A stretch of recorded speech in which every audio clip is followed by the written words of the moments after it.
آج ہم ایک بڑی دلچسپ گفتگو کو سمجھنے کی کوشش کر رہے ہیں۔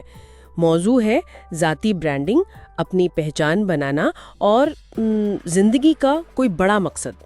جی، اور یہ گفتگو شروع سے ہی واضح کرتی ہے کہ یہ ذاتی برانڈ یہ صرف کوئی لوگو یا نام نہیں ہے۔ اچھا، ہاں، مطلب یہ بہت گہری چیز ہے۔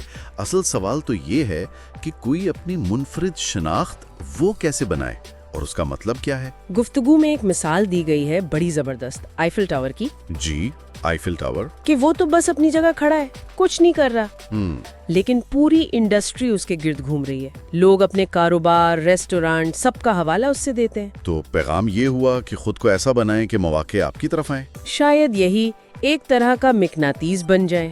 یہ اصل میں شناخت کی بات ہے۔ گفتگو میں مارٹن نیومائر کا ذکر آتا ہے، ایپل والے۔ اوہ اچھا۔ ان کا فلسفہ تھا کہ بھئی جب سب ایک طرف جا رہے ہیں، اب دوسری طرف جائیں، ذرا ہٹکیں۔ یعنی بھیڑ چال نہیں؟ بالکل، دوسروں کو کاپی کرنے کے بجائے اپنی انفرادیت، اپنی خاص بات، اس پر کام کرنا، وہی کامیابی ہے۔ اور اسی سے جڑی ہوئی وہ اہداف والی بات بھی بڑی اہم لگی مجھے۔ کون سی؟ وہ بڑے ہو کر کیا بنو گے والی؟ ہاں، وہ سوال جو بچپن سے پوچھا جاتا ہے، اس سے سوچ محدود ہو جاتی ہے نا۔ اچھی نوکری، گاڑی، گھر، بس۔ صحیح۔ لیکن گفتگو میں ایک بالکل مختلف، ایک بڑا سوال اٹھایا گیا، بڑے ہو کر کائنات کی خدمت کیسے کرو گے؟ واہ، یہ تو پورا زاویہ ہی بدل دیتا ہے نا؟ بالکل، یہ سوچ کو بہت وسیع کرتا ہے۔ دیکھیں نا، پھر مثالیں آتی ہیں سر گنگا رام کی، ایدی صاحب کی۔ جی، ان کے مقاصد ذاتی نہیں تھے، وہ اپنی ذات سے بہت آگے دیکھ رہے تھے۔ سر گنگا رام نے کہا تھا کہ جو کماؤں گا واپس دوں گا معاشرے کو، اور ایدی صاحب نے تو اپنی زندگی ہی انسانیت کے لیے وقف کر دی۔ گفتگو میں اسی کو یونیورسل گول کہا گیا ہے، کائناتی مقصد، جو اصل میں اثر چھوڑتا ہے دیر پا۔ بالکل۔ پھر ایک اور ذرا غیر متوقع سا کنیکشن بنایا گیا ہے گفتگو میں، روحانیت اور ذاتی برانڈنگ کا۔ ہاں، یہ دلچسپ نقطہ تھا۔ اور یہاں روحانیت کا مطلب صرف مذہبی ہونا نہیں ہے۔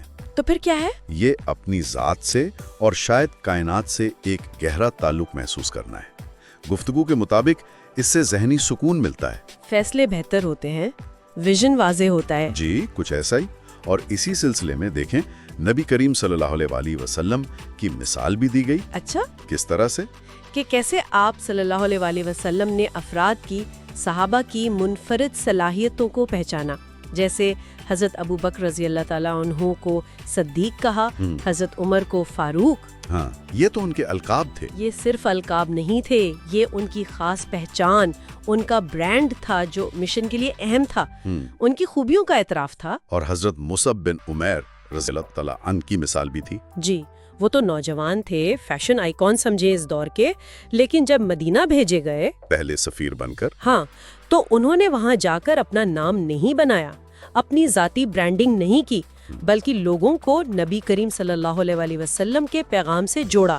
واہ، یعنی مشن سب سے پہلے۔ بالکل، یہ مقصد سے وفاداری ہے، اور اس کا اثر کتنا گہرا ہوتا ہے۔ یہ تو بہت گہری باتیں ہیں، لیکن کچھ وہ عملی مشورے بھی تھے آخر میں۔ ہاں، بالکل، کچھ ٹیکنیکس بتائی گئیں، جیسے رات کو سونے سے پہلے سینے پر ہاتھ رکھ کر آہستہ آہستہ الحمدللہ کہنا۔ اس سے کیا ہوتا ہے؟ گفتگو میں کچھ بتایا؟ دعویٰ تو یہی تھا کہ اس سے نیورو سرکٹری میں، یعنی دماغی لہروں میں توازن آتا ہے، سکون ملتا ہے۔ اچھا، اور یہ کہ خدا سے ایک دوست کی طرح بات کرے، جیسے کسی قریبی دوست سے کرتے ہیں۔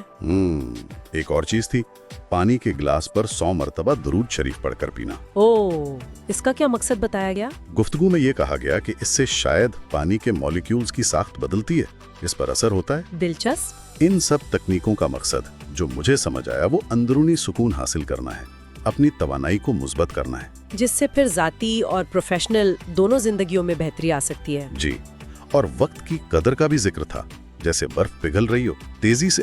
صحیح، تو خلاصہ یہ نکلا کہ ایک مضبوط ذاتی برانڈ یا شناخت یہ صرف باہر دکھانے کی چیز نہیں ہے۔ نہیں، بالکل نہیں۔ یہ تو اپنی انفرادیت کو سمجھنا ہے، گہرائی میں جا کر، پھر بڑے مقصد طے کرنا، خدمت والے۔ اور شاید وہ جو اندرونی مرکز ہے، اپنا روحانی سکون، اس سے جڑنا بھی اتنا ہی اہم ہے۔ بالکل، تو یہ گفتگو سننے والوں کے لیے ایک سوال چھوڑ جاتی ہے شاید۔ کیا سوال؟ یہی کہ ان کی اپنی منفرد صلاحیت کیا ہے، وہ کیا خاص کام کر سکتے ہیں دنیا کے لیے؟ ہاں، وہ کون سا کائناتی مقصد ہے جو ان کی زندگی کو اصل معنی دے سکتا ہے؟ یہ سوچنے کی بات ہے۔